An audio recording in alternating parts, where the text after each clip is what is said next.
Olá, olá! Sejam bem-vindos a mais uma live Plenan. É uma live diferente, a gente vai falar de um tema que não é da agricultura propriamente dito, nem técnico, nem de nutrição, nem de Plenan. Em primeiro lugar, eu quero me apresentar. Eu sei que nessa live a gente tem um público que talvez é a primeira vez que está entrando.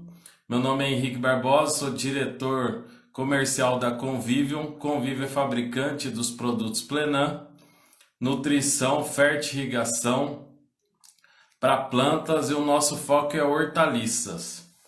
Nossa convidada chama-se Regina Silva, ela é psicóloga e ela vai dar aí muitas informações bacanas. Ela deve estar chegando aí.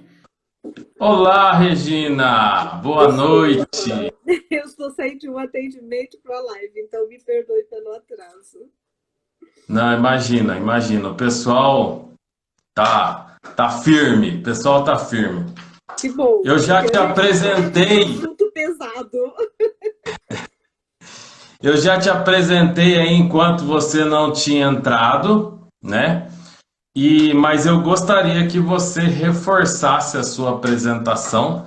A gente tem uma hora aí para bater um papo bem legal e fico muito feliz de você ter aceitado o nosso convite e seja bem-vinda à Live Plenar.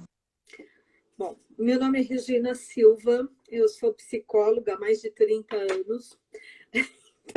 Então, desde que eu saí da faculdade, aos 21 anos, eu comecei a atender e tenho atendido. Eu brinco que a única carreira que eu nunca parei foi essa, né? Já fui headhunter, dei muitos treinamentos, mas o consultório sempre foi e é um foco. E no consultório, hoje, eu trabalho com o atendimento de terapia, o atendimento de coaching de vida, a parte de palestras. Vira e mexe, eu estou dando uma palestra agora online, né, antes mais presencial, e trabalho com constelações familiares, que a gente utiliza para todas as áreas da vida, inclusive a parte de carreira ou vida profissional. Então, é isso que eu faço. Ou seja, eu trabalho com a cabeça das pessoas para ajudar elas a enfrentarem a vida de uma forma mais leve.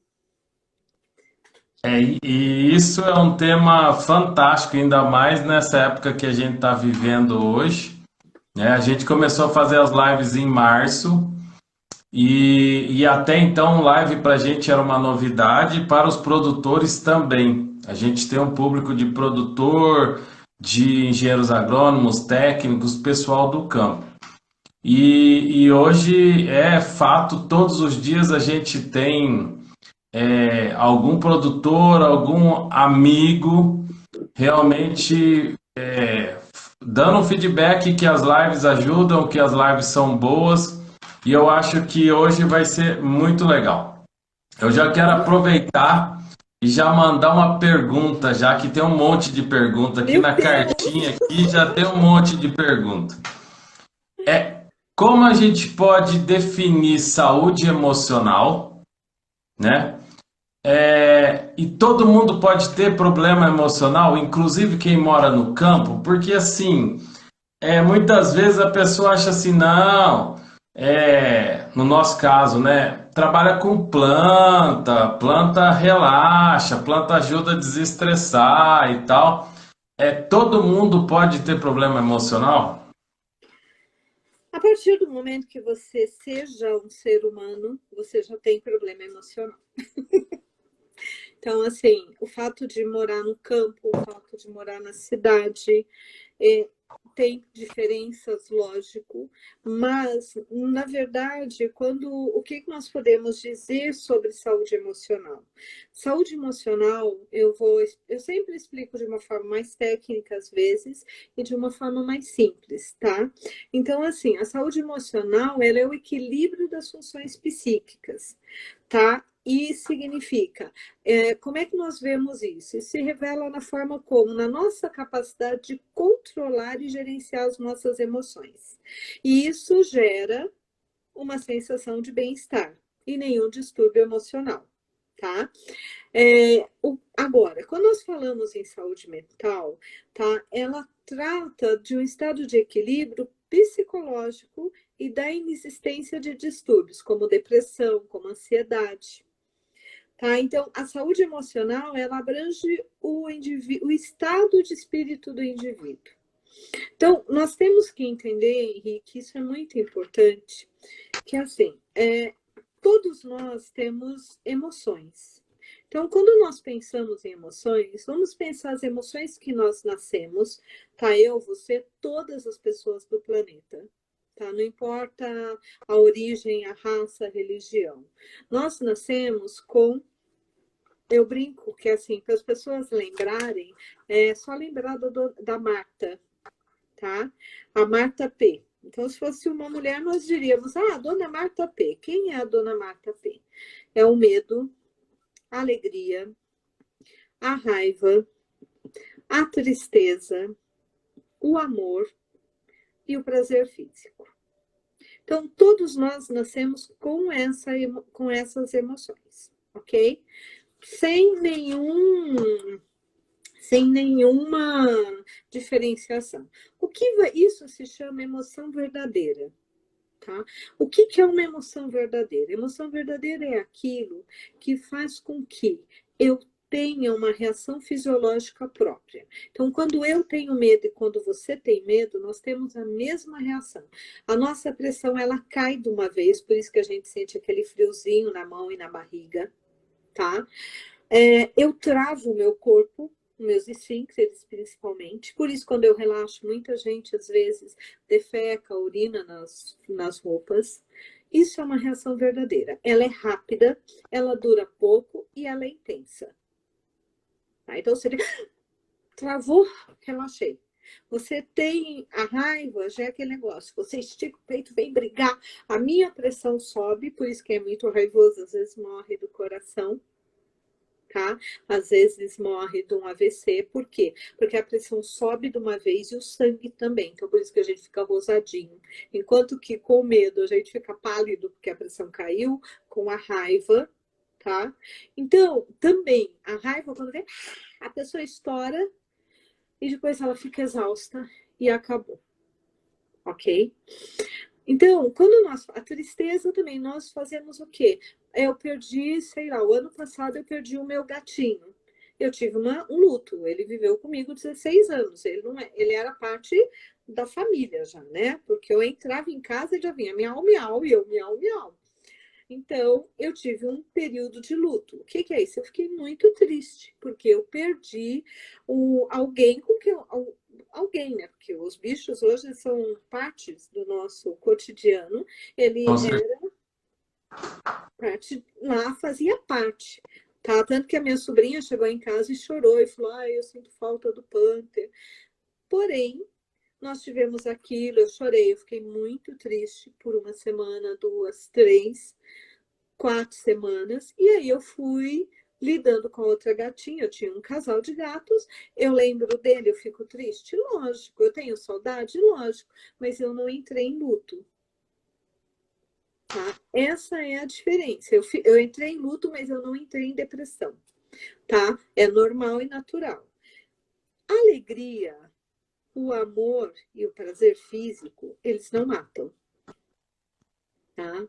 Ninguém morre porque está muito alegre, ninguém morre porque tem muito amor, e ninguém morre porque tem prazer físico. A não ser que tome uma pirulazinha azulzinha e aí exagere. Tá? Então, emoção verdadeira é importante quando nós vivenciamos ela é muito importante, porque ela libera, tá? Enzimas, tudo que nós produzimos, ela é importante para o nosso dia a dia. O medo nos protege, porque ele faz com que a gente tenha, opa, não vou fazer porque eu estou com medo, então eu não vou para o lado penhasco, eu não vou andar, cavalgar um cavalo bravo, se eu não sei cavalgar muito bem. Tá? Eu não vou entrar dentro de um curral com uma vaca brava, ele me protege. Tá? O problema é, quando nós vivemos as emoções verdadeiras, normalmente nós já temos um alívio por isso.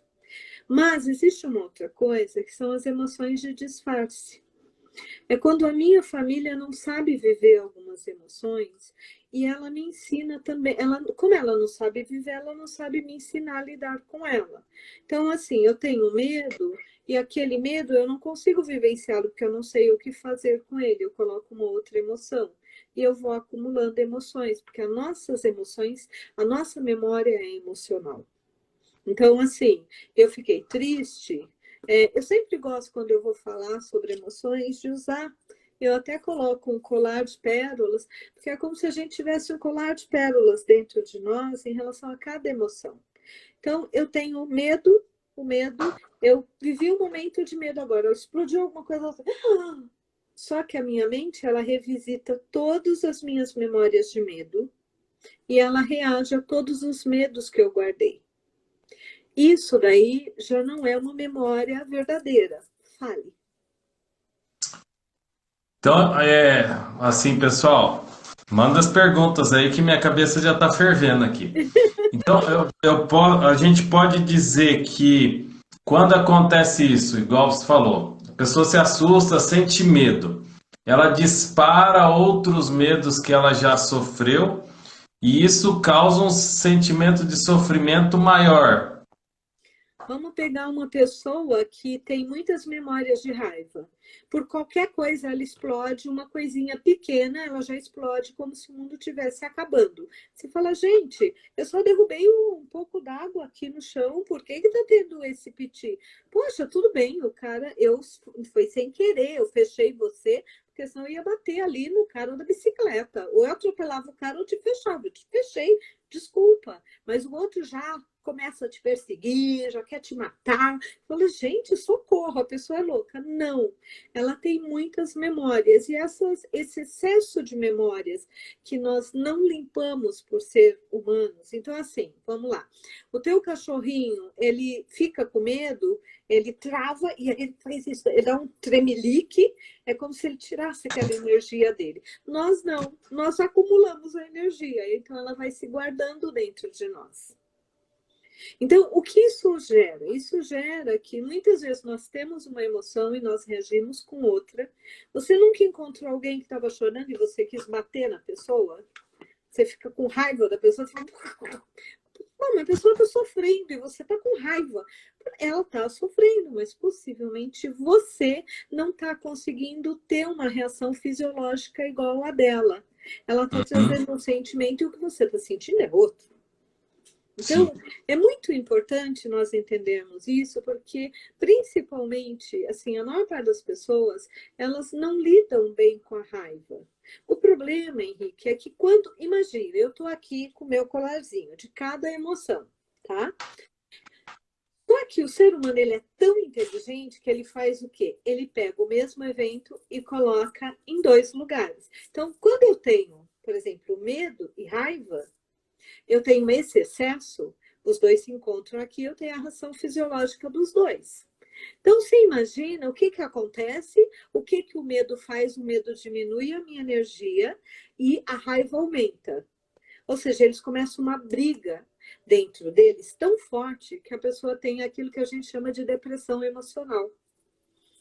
Eu estou tentando explicar numa linguagem simples, tá? E não psicologuês, porque senão as pessoas vão ficar fazendo perguntas sobre os termos. Se tiver muito simples, me dá um toque. Não, tá legal. Bom, pra mim eu tô entendendo, tá bem legal. Pessoal, vocês dão feedback aí como é que tá. Eu tô vendo que tá chegando um monte de gente aí. Boa noite pra todo mundo, mas eu não vou ficar cumprimentando pra deixar a Regina falar. Tá? Então, o que acontece? Vamos lá. Quando nós pensamos nisso, então, hoje todo mundo fala, você me perguntou, né?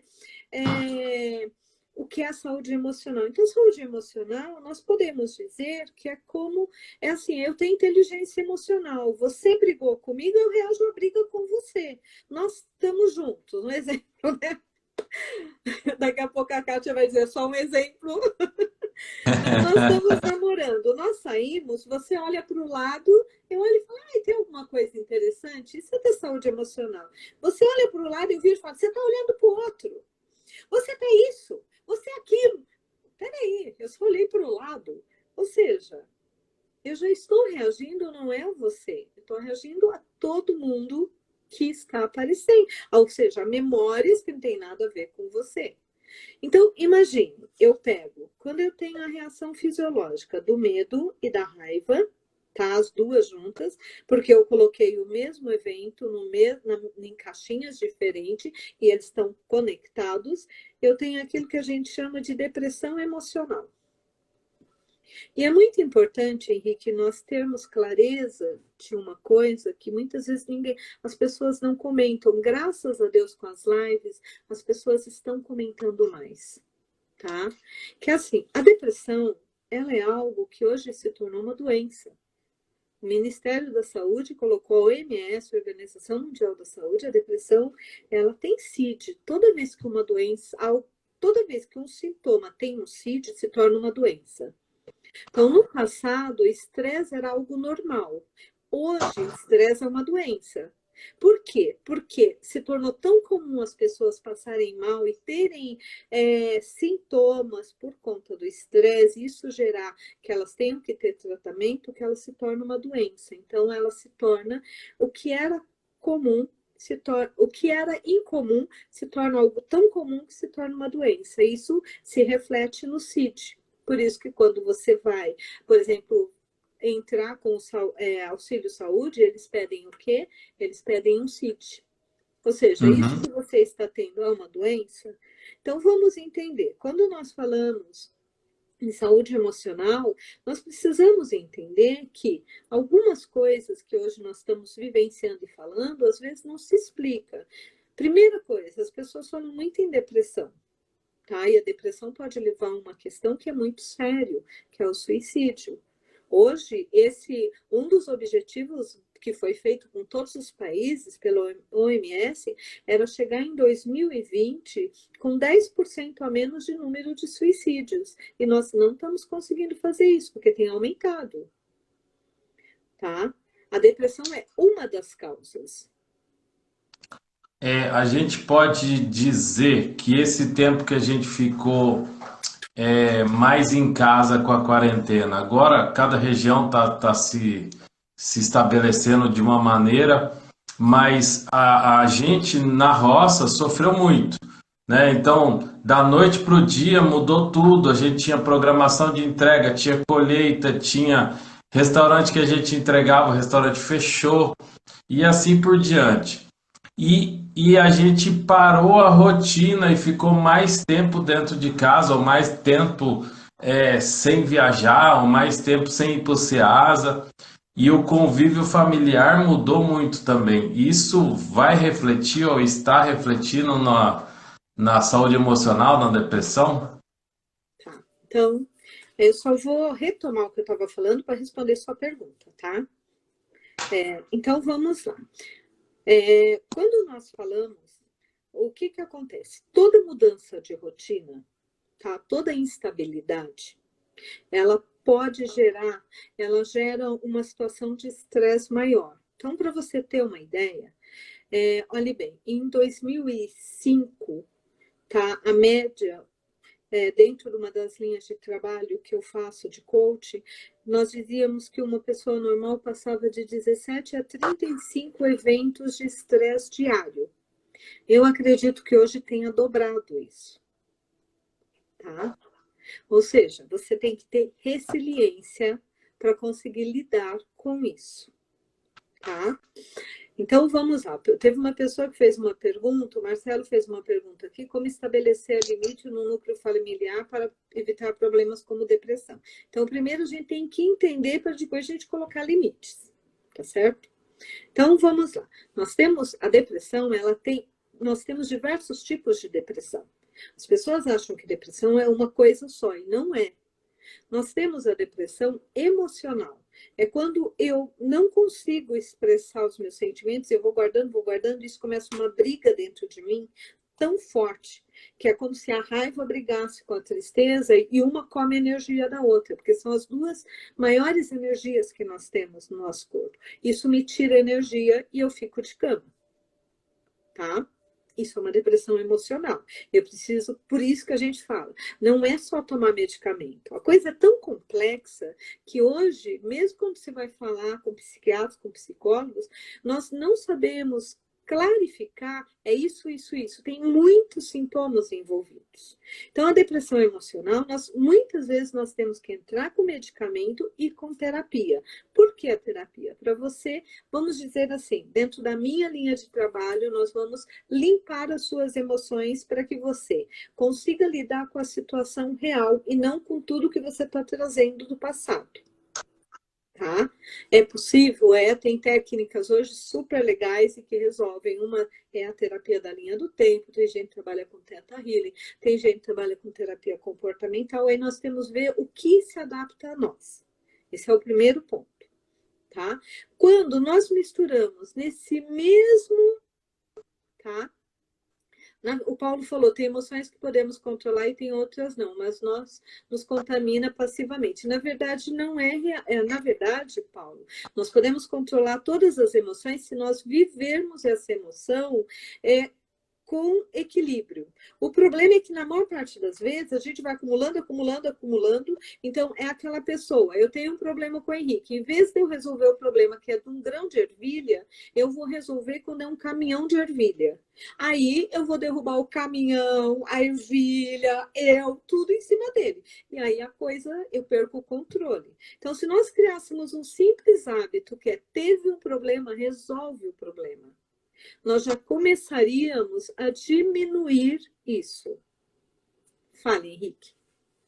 Eu acho que tem uma pergunta aqui que eu acho que vai de encontro a isso que você está explicando aí. Eu posso aproveitar o gancho? Lógico. Como se blindar emocionalmente das surpresas e decepções do dia a dia? Por exemplo, isso no nosso ramo é diário. Tomate está R$ 100. Uhum. Daqui, aí o cara já tá ganhando dinheiro pra caramba, já fez plano, já comprou propriedade, daqui 2 dias cai a 20. Ou a roça está maravilhosa, linda, no ponto de colheita vem uma chuva, uma tempestade, estraga tudo. Então, vamos lá. De novo. Eu preciso só terminar um assunto e respondo isso. Tá? Sim, sim. Também. Então, assim, você já entendeu que quando eu coloco 2 emoções, eu tenho depressão. Quando eu coloco 3 emoções, eu coloquei lá a tristeza. Eu tenho todas essas reações, eu tenho uma coisa que vocês conhecem como síndrome do pânico. Ou seja, eu tenho toda uma série de reações fisiológicas, meu corpo dá tilt e eu paraliso, e eu sinto calor, eu sinto frio, bate o coração quer parar, eu acho que eu vou morrer, porque tá virando um treco dentro de mim, tá? E eu tenho uma síndrome do pânico. Eu tenho a depressão química. Tá? O que é a depressão química? Por exemplo, normalmente a falta de lítio, ela provoca depressão química. Tá? Por exemplo, eu sou uma pessoa que, por conta dos meus antepassados, eu tenho uma mistura super legal, sou super brasileira, eu tenho indígena, africano, português, alemão, tudo que você possa imaginar, só não tem asiático na minha linhagem. Mas descobri que também tem o Inuit, que é lá do Ártico, então eu tenho tudo, sou brasileira. Então, o meu organismo ele não metaboliza ferro. Então, eu levei muito tempo para entender, tá? Que, na verdade, o fato de não metabolizar ferro, isso faz com que eu tenha todos os efeitos de uma depressão química. Então, vira e mexe, eu tenho que tomar ferro. Ou quem não metaboliza lítio, tem que tomar lítio. Aí não adianta terapia, é lítio mesmo. Pode fazer a terapia que for, se não tomar lítio, não resolve. Eu posso fazer a terapia que for, se não tomar o meu ferrinho lá, minha ferratina, tá? Então, esse é um ponto. E nós temos as depressões ocasionais. Depressão de luto, quando uma pessoa falece, nós entramos num luto profundo, que se nós não sairmos depois de um tempo, se torna uma depressão. E aí nós vamos perdendo a vontade de viver, vamos perdendo a vontade de fazer as coisas, tá? Vamos perdendo a vontade de estar aqui. Então, esse é um ponto. Então, nós já percebemos que nós variamos muito. Tá? Você já percebeu que nós somos seres que o tempo inteiro não existe uma pessoa normal. O único que fica normalzinho é quem está no cemitério. Tá? E o corpo. Porque dizem ainda, tem gente que fala que o espírito ainda vai para outros lugares, ainda varia. Tá? Então vamos lá. Quando você fala como se brindar, então, respondendo a primeira pergunta que foi, como é que eu me brindo emocionalmente na família para colocar limites? Primeiro, eu preciso ter intimidade. Então, se eu tenho intimidade, eu vou combinar o jogo com o outro antes. Então, por exemplo, eu e você, nós nos conhecemos, você me pediu para fazer a live, eu falei, olha, eu consigo. Você falou, ó, vamos fazer um teste. Eu falei, eu não consigo esse horário, eu só consigo esse. E a relação está fluindo super bem, por quê? Porque a cada relação eu estou colocando o meu limite. E eu estou falando para você, e eu preciso ter o que realmente é inegociável, o que é negociável e o que não tem importância. Então, para mim, o que é inegociável, por exemplo, na minha relação com você, o respeito é inegociável, a confiança é inegociável, a admiração é inegociável. Se nós não tivermos isso, eu não consigo nem te atender como cliente, nem ser sua amiga. Óbvio, o que vai diferenciar de uma relação afetiva? O desejo sexual. Então, se eu não tiver, como amigo, nós não tivermos esse ponto de eu poder colocar e falar assim, olha, quando você falou isso me magoou por conta disso. Porque às vezes você não entende, o que me magoa não te magoa. O que me estressa não te estressa. Entendeu? Então, para colocar limite, em primeiro lugar, eu preciso saber o que é inegociável para mim. Quantas pessoas se casam e terminam o casamento, e quando termina o casamento, descarregam um caminhão de tomate, o outro olha e fala, mas por que você não falou isso antes? Por que você não me contou? Perfeito. Entendeu? Então, pôr limite na família, por exemplo, há 2 semanas atrás aconteceu uma situação com a minha mãe que me deixou muito chateada. Tá? Muito, eu fiquei muito magoada. O que eu fiz? Eu falei, agora eu não tenho como falar sobre isso. Ela, vamos conversar. Eu falei, eu não tenho condições, eu preciso, eu tô atendendo muito, me dá um tempo. Aí ela mandava, tá tudo bem? Eu respondia, sim. Você vai vir para cá? Não.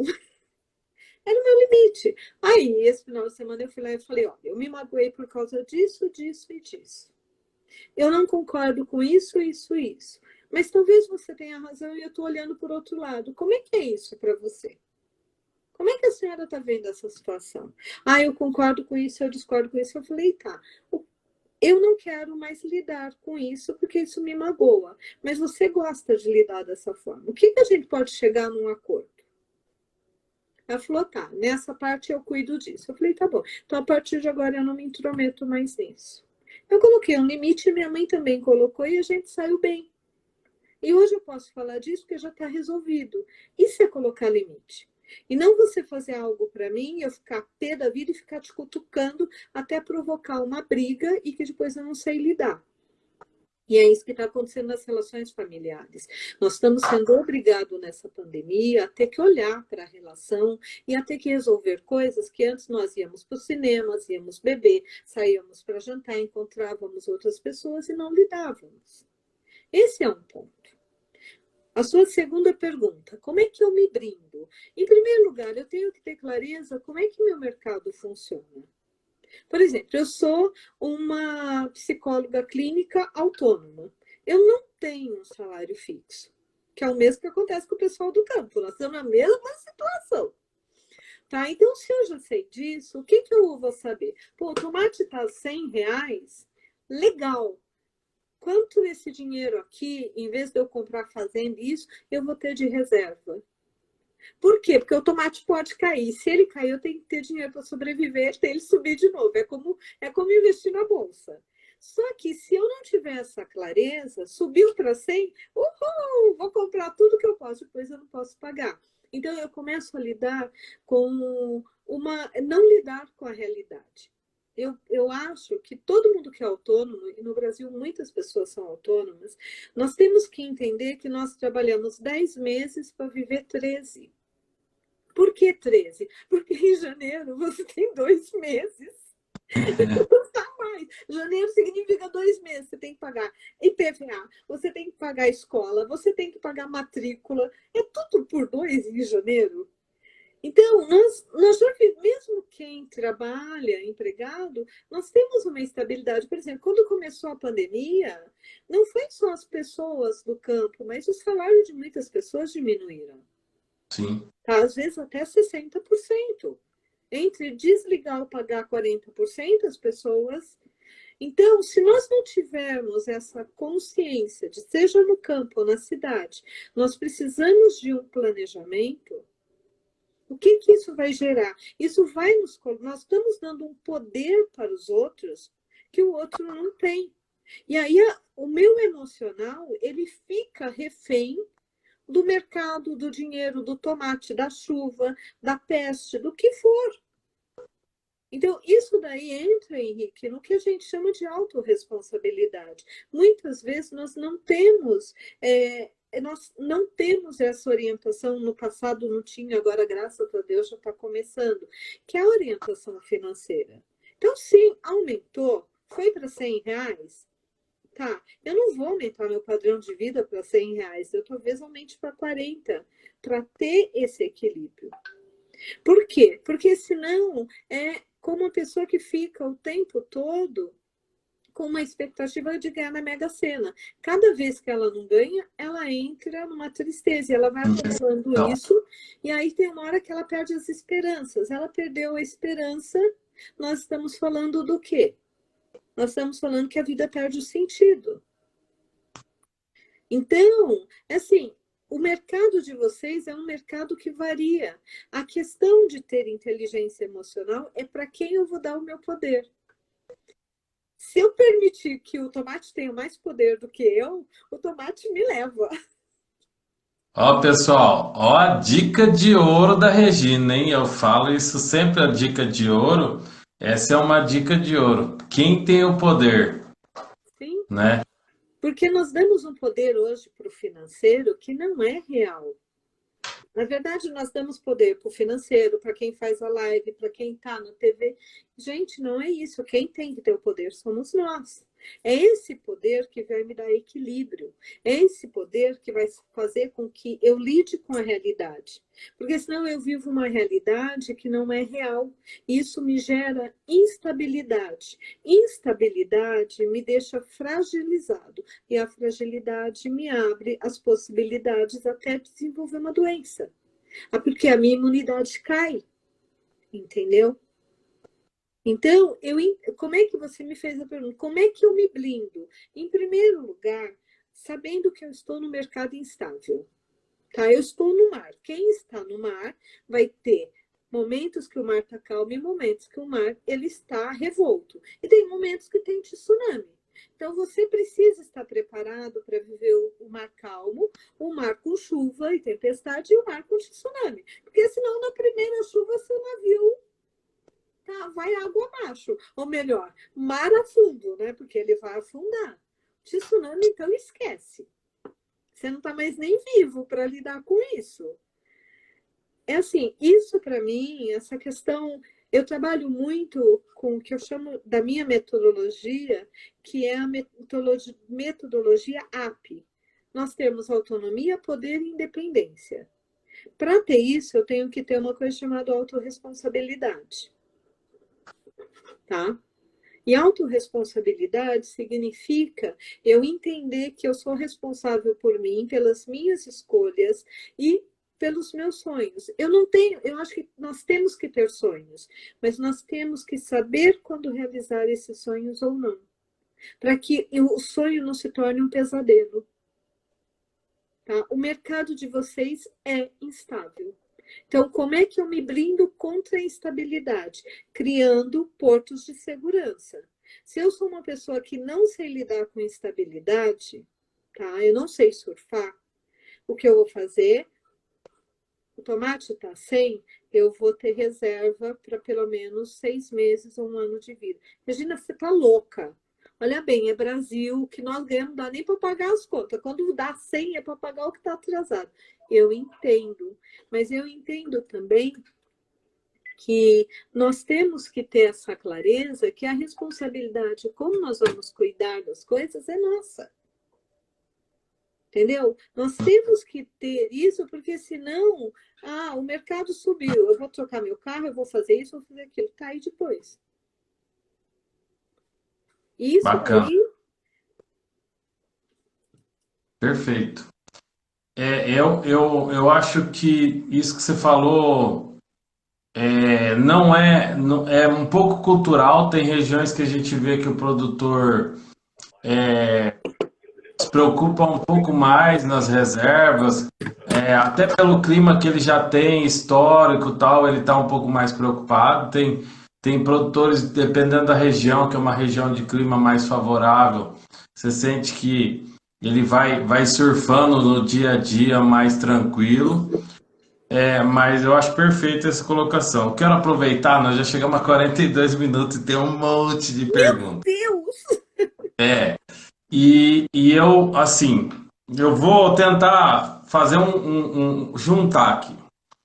Eu costumo falar que o produtor tem uma responsabilidade muito grande, e nós, enquanto empresa, também. Pra você ter uma ideia, Regina, 1 hectare de morango, pelo consumo per capita do brasileiro, dá para alimentar 45 mil pessoas, Uau! tá? 45 mil pessoas. Então, um produtor que planta 1 hectare, a gente tem produtores que plantam muito, muito mais do que isso, ele alimenta 45 mil pessoas. A nossa empresa, só no morango, os nossos clientes alimentam mais de 8 milhões de pessoas com morango. Então, é Caramba, um eu não negócio tinha assim, ideia. é uma responsabilidade gigante, né? Que você está lidando com a nutrição, com o bem-estar de um monte de gente. E o produtor é um cara que trabalha demais. Então eu estou juntando a pergunta da Roberta, da Carla. Ele trabalha demais, ele tem uma intensidade de trabalho muito grande. Dependendo da região, é vergonhoso para ele no final de semana ir para a praia descansar. Ele tem que trabalhar de domingo a domingo. E não só ele, como a esposa, como a família num todo. E isso estressa, isso cansa, né? Tem um segredinho aí para tentar equilibrar isso? Olha bem, Henrique, nós temos uma questão, isso não é só o produtor, tá? É também as pessoas que vivem na cidade. Nós muitas vezes, muitas pessoas vieram e são assim descendentes, têm como descendentes imigrantes e a vida deles foram muito duras, muito, muito dura, tá? Eles literalmente trabalhavam para sobreviver. Só que hoje nós mudamos o nosso padrão. Tá? Hoje a vida se tornou muito mais leve do que era no passado. E hoje nós temos um conhecimento que no passado eles não era nem só falta de conhecimento, era uma questão de sobrevivência. Hoje nós sabemos que nós temos 10 áreas na nossa vida e nós precisamos viver essas 10 áreas. Então, assim, uma pessoa que ela, na verdade, não descansa, o que que ela faz? Ela desgasta o corpo físico, ela não permite que o corpo se reponha, tá? E isso pode levar ela no passado nós chamávamos isso de exaustão. Tá? Quando uma Está. pessoa entrava em exaustão, então assim, você tem o estresse, você tem a pré-estafa e você tem a estafa. Hoje nós sabemos que nós precisamos de um tempo do que se chama ócio produtivo. O que é o ócio produtivo? Não é sentar em frente à TV. É você poder ler um livro, é você poder caminhar, sabe? Pelo prazer de caminhar, para poder produzir ocitocina, tá? É você ter lazer. Se o teu lazer for plantar no teu final de semana e você produz morango, mas você quer produzir samambaia como seu lazer, vá cuidar da sua samambaia. Se dê tempo para pensar. Porque quando você não descansa, tá, gente? Eu não sei, eu sou do interior, né? Você sabe disso. A minha família é de Presidente Venceslau, lá da área dos presidentes. Então, existe uma frase que diz: quem só trabalha não ganha dinheiro. Para ganhar dinheiro, às vezes você tem que pensar. Por exemplo, o ano passado eu fiz um trabalho o ano inteiro. Eu contratei uma gestora financeira para ela me ajudar a pensar sobre meus custos, para ver se tinha o que eu podia diminuir ou não. Tá? Eu tive que parar um pouco de trabalhar para olhar para isso. Se eu não durmo bem, eu vou chegar aqui, a falta de sono, ela vai fazer o quê? Ela me faz ficar irritada, ela me faz ficar lenta. Uma pessoa que não descansa e não permite que o cérebro se refaça, chega uma hora que ela começa a ficar lenta, ela começa a não ter, como é que a gente brinca, né? O nosso corpo, onde é que nós gastamos mais energia? No estômago e na cabeça. Então, quando você está muito cansado, o que que teu estômago faz? Ele faz a operação tartaruga. Ele diminui o ritmo dele. Se ele está indo a 20 por hora, ele vai para 10. E aí você come e não faz a digestão. Alguém já deve ter passado por isso. Quando você está muito cansado, você começa a ter lapso de memória. Por quê? Porque ele, para você não morrer, ele faz a operação tartaruga. Ele diminui o estômago. Não resolver, começa a diminuir as suas funções cerebrais. Tá? Por isso que hoje a gente fala que é um burnout. Burnout nada mais é do que uma exaustão. Por exemplo, eu já tive uma cliente no início de carreira que, para entregar o projeto dela de TCC, ela foi direto. Ela entregou, ela foi lá, defendeu o TCC dela, ela saiu da porta, ela me disse o seguinte: eu estou te procurando, porque depois eu lembro de fechar a porta. Eu acordei na UTI uma semana depois. Ou seja, o corpo dela foi até onde pôde, e para ela não morrer, o que ele fez? Desligou e pôs ela em coma. Então, o que que acontece? Quando eu não me permito ter um momento de descanso, de lazer, até de criatividade, o que que isso gera? Isso gera que muitas vezes eu fico muito mais sensível, tudo me irrita, tudo me incomoda. Então, o lazer, ele faz parte do trabalho.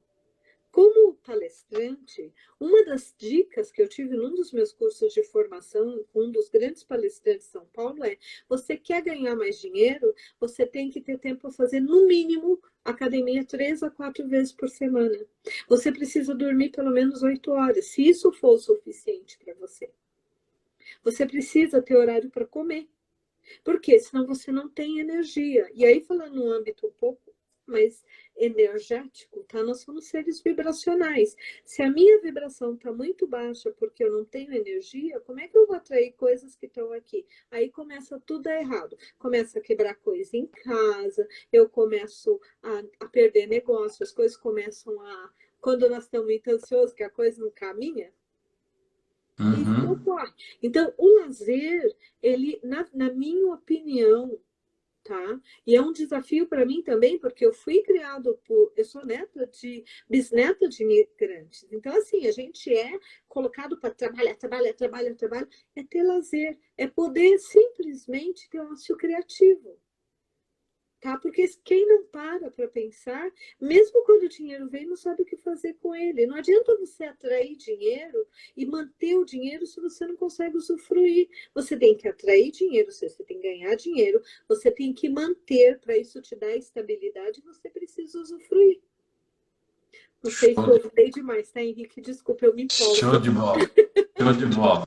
Olha, eu vou fazer uma pergunta para vocês aí, pessoal. Nós estamos chegando a 50 minutos e eu não fiz nem metade das perguntas. Tem pergunta no YouTube, tem pergunta no Instagram, tem pergunta que eu escrevi aqui para fazer, tem pergunta que eu recebi no direct. Vocês querem mais uma live? Regina, já tô te botando na fogueira antes de te perguntar. Você aceitaria fazer mais uma live com a gente? A gente marca uma data. Henrique, eu acho que esse assunto é um assunto que a gente precisa falar muito, porque as redes sociais trouxeram uma questão que eu acho que é muito importante. Eu acho que assim, nós temos que entender, e principalmente para quem está no campo, que muitas vezes a desinformação leva a perda da coisa que, na minha opinião, é a mais importante, que é a vida. Então, se eu puder colaborar, se eu puder ajudar a dar informação, mas a única coisa é, eu preciso usar uma linguagem muito simples para que todos Ah, eu tô possam adorando. entender. Tá? Então, eu não vou usar, vocês não vão me ver em nenhuma live aqui no meu site falando uma linguagem muito complexa, porque para mim, quanto mais simples, mais fácil de entender. Então, se vocês acharem importante, sim, nós podemos vir discutir um pouco mais profundamente. Agora, lembre-se, eu sou coaching, eu sou palestrante e consteladora, então eu não olho para uma área, eu olho para a pessoa como um todo.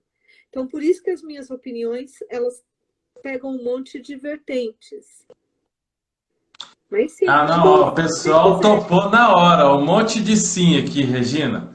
Ó, Então eu significa que teremos uma segunda live. aí, ó, ó, vamos ver se a gente consegue responder pelo menos alguma coisa. Eu separei uma pergunta aqui que eu sei que essa você não vai conseguir, mas para ir pensando aí para a próxima live. Se é possível identificar quando uma pessoa não está bem emocionalmente, até pensando em suicídio. Né? Na nossa área rural existe também suicídio, existe uma taxa de suicídio, dependendo da região, até grande. Então, Questão também de. São várias coisas, né? olha bem, Henrique, eu até, quando você me convidou, e como eu sabia que o público estava mais ligado a essa coisa de agronegócio, eu comecei a pesquisar um pouco e eu encontrei um estudo, na verdade, uma tese de doutorado, que ela diz que foi publicado em 16 de setembro de 2019 por 3 profissionais. E ela diz uma coisa muito interessante. Estudo aponta que trabalhadores do campo têm maior taxa de suicídio. A morte de homens por suicídio na agricultura é maior do que em outras profissões e vem aumentando ano a ano. Embora não seja um caso isolado brasileiro, é o que esclarece a professora Vilma Santana, coordenadora do Programa Integrado em Saúde Ambiental e do Trabalhador da UFBA. Tá? Então, assim, mulheres agropecuárias têm maior mortalidade por suicídio. Essa mortalidade vem crescendo desde 2007. Tá? Enquanto mulheres de outras atividades não demonstram nenhuma elevação. Tá? Entre os homens, os agropecuários têm maior mortalidade por suicídio que os não agropecuários. Então, o que nós precisamos entender? Primeiro, o suicídio é uma coisa que está entre um dos pontos, assim, uma das coisas que hoje mais atacam o mundo. Tá? A cada ano, cerca de 800 mil pessoas tiram a própria vida. E para cada uma pessoa que comete o suicídio, normalmente tem 3 que tentam o suicídio e não conseguem se suicidar. Ou seja, nós estamos falando do número homérico, tá? E o suicídio, ele afeta toda a família. Então, sim, como é que nós podemos entender e perceber quem é que começa a não estar bem? Tá? Normalmente, a primeira coisa é, as pessoas, elas mudam, elas não mudam a personalidade, mas é como se elas ficassem mais fechadas. Elas, na verdade, é o que se chama de problema de conduta, tá? Eles começam a apresentar comportamentos que eles não tinham antes. Tá? A agressividade aumenta, principalmente nos homens. Lembrem-se que as mulheres, nós temos menos testosterona. Então, a nossa agressividade, por natureza, é menor, é bem menor. Então, entre eu e você, como você tem muito mais testosterona, quando você fica mal, você fica agressivo. Eu me fecho e fico chorosa. Eu me fecho e fico mais quietinha, mais sensível. Então, como é que nós percebemos que uma pessoa não está bem? Ela começa a perder o apetite, ela começa a mudar os comportamentos, ela começa a se isolar. No homem, ele fica mais agressivo, tá? Ela começa a ter vontade de dormir mais, ela às vezes não quer sair da cama. tá? Muitas vezes ela começa a falar sobre suicídio, ela começa a falar sobre morte, não tem como resolver, ela começa a ficar mais triste, tá? Então, como é que nós percebemos? A pessoa muda o comportamento dela. Agora, nós também temos que ter claro se aquilo existe um motivo ou não existe um motivo. Tá? Eu acabei de perder o meu trabalho, eu acabei de perder a minha lavoura, eu acabei de perder meu marido, eu acabei de perder minha avó, meu filho, até o meu bichinho, que só tinha ele, porque eu era sozinha, não é o caso, mas só tenho o meu bichinho. O que que acontece? Automaticamente eu tenho um motivo, e a gente diz que assim, o luto ele tem uma duração que vai de 6 meses a 1 ano.